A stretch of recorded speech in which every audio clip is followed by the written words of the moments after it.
The government is pouring another $1 billion into the recovery from the cyclone and floods. It will go towards rebuilding roads, rail and schools, mental health initiatives, with $100 million tagged for protecting against future floods. But certainty for New Zealanders with red stickered homes was missing. Our poll finding most Kiwis support some government payout. Here's political reporter Amelia Wade. When Gabrielle hit, the Panpack sawmill in the Esk Valley got smashed. Shit, look at that.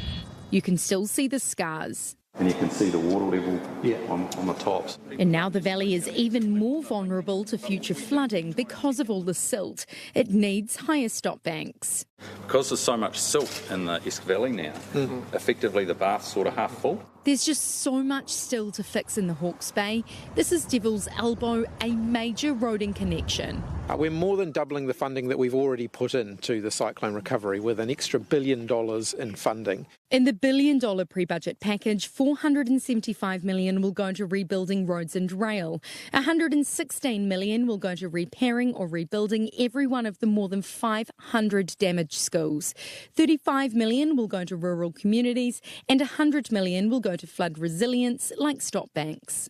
When you look at, the best part of a couple of $1 billion that have been allocated just within 3 months, you can see the level of commitment we've got. There's also $6 million for food banks, another $6 million for extra funding for GPs, and $10 million for mental health, like expanding the Mana Aki program. The extension of the Mana Ake program is for primary and intermediate school children, because that is a lesson from Canterbury that the impacts might not show up even straight away, but they're significant. I think if you are a grower or a farmer, you're wondering what's in this package for you. But for those who've lost everything, whose homes have been destroyed and whose lives and livelihoods keep getting flooded as climate change intensifies, there was no certainty in today's $1 billion package, and most New Zealanders want the government to help out.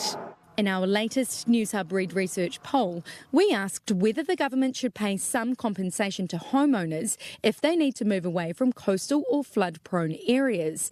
51% said yes, about 35% said no, while 14% didn't know. We've got to make some changes to the way we live, and that includes looking at issues around where we are living, and that is going to have a significant impact on communities, and the government is going to have to be involved in those discussions. The government's committed to working with severely affected communities by early June. That's a hugely serious decision, and I'm not going to leap in to talking about it until we're confident about the information. But there will be more to come in the budget on Thursday.